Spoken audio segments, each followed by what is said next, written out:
Halo pemirsa, kita ketemu lagi di Apa Kabar Amerika. Saya Patsy Widakuswara. Dan saya Supriyono. Dan kami berdua ini meskipun kelihatan sinar matahari ada, tapi ini dingin sekali. Ya. Sekarang minus berapa nih kalau Celsius? Di bawah 0 pasti, ya. Minus 5, minus 10 ya. derajat Celsius mungkin. Dan memang ini pertama kalinya kami menggigil meskipun musim dingin sudah masuk sebulan lebih ya Pak ya. Dan kemarin juga ada badai salju juga sudah mulai menyerang Pantai DC Timur dan Amerika Serikat.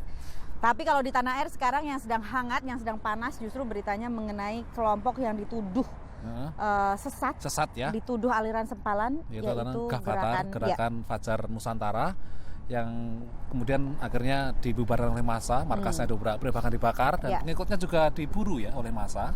Masih diproses sekarang kasusnya. Nah kalau di Amerika Serikat, Pri, ada nggak sih yang namanya aliran sesat atau kelompok sempalan? Terminologi sesat tidak ada karena di sini pada prinsipnya semua aliran sempalan, sesat pun, bahkan dua orang kemudian ngomong-ngomong, ayo mendirikan agama baru, mungkin Kristen Kristen ABC yang mungkin agak unik, eksentrik, menyembah berhala, menyembah orang pun boleh. Tidak ada namanya kategori sesat dan dilindungi oleh Undang-Undang Dasar Amerika Serikat. Amandemen pertama kebebasan berekspresi dan berpendapat. Memang intinya wacana politik dan juga wacana berbangsa di Amerika Serikat tentunya sangat beda.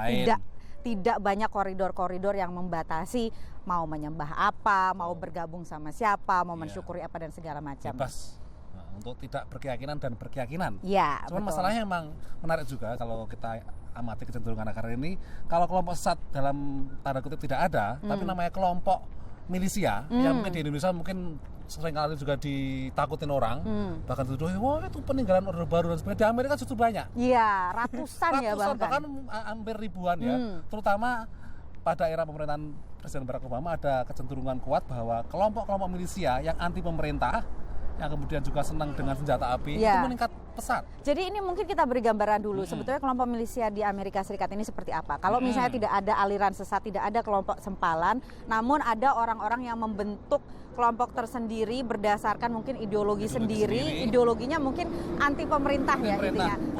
Anti pemerintah pusat, terus kemudian bersenjata. Ya, ini bahkan kelompok paramiliter ya. Paramiliternya benar-benar terorganisir, terus latihan perang dan sebagainya, punya senjata dan sebagainya, dan jelas-jelas ideologinya adalah untuk mempertahankan diri dari tirani pemerintah. Nah itu. Tapi ini jangan. Jadi sebenarnya kalau ukuran Indonesia mungkin sudah dilihat sebagai makar atau gimana? Ya, dinamikanya lain, dan yang jelas ini memang mereka jangan diasosiasikan dengan kekerasan. Tidak semua kelompok milisia di Amerika itu memang bertujuan untuk melakukan kekerasan, meskipun mereka menenteng senjata.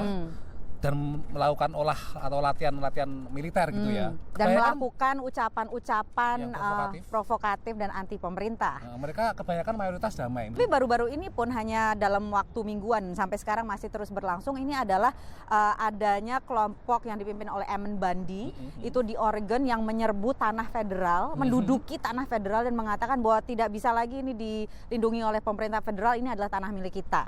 Itu kan. Dan ini sampai sekarang masih berlangsung dan pemerintah federal tidak bisa melakukan apa-apa atau tidak berbuat apa-apa. Karena mereka juga sudah bertekad kalau misalkan diserbu oleh pemerintah tempat itu diambil alih, mereka akan mempertahankan diri. Saya yang bertanya, kalau misalkan kelompok milisia itu mungkin warga kulit hitam atau warga muslim itu mungkin sudah diserbu, itu ada yang berhipotesa seperti itu. Ini mungkin paradoks ya. Kalau di Amerika Serikat mereka yang bersenjata umumnya kelompok garis kanan, right wing ya, ekstremis, konservatif, kulit putih.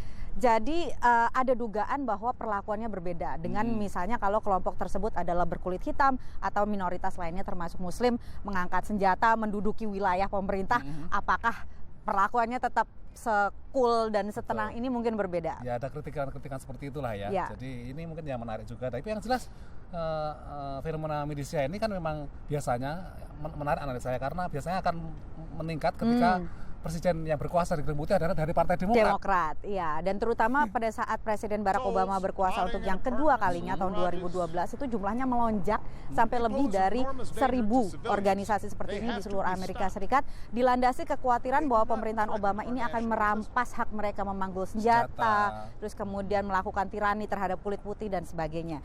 Jadi memang menarik sekali untuk diamati berbagai kelompok sempalan ala Amerika Serikat dengan dibandingkan dengan di Indonesia. Tentunya hanya sekedar untuk memberikan gambaran bagi Anda pemirsa. Untuk sementara ini kami sudah kedinginan, jadi mau balik dulu. Kita akan ketemu lagi minggu depan. Saya Patsy Widakuswara. Saya Supriyono. Sampai jumpa.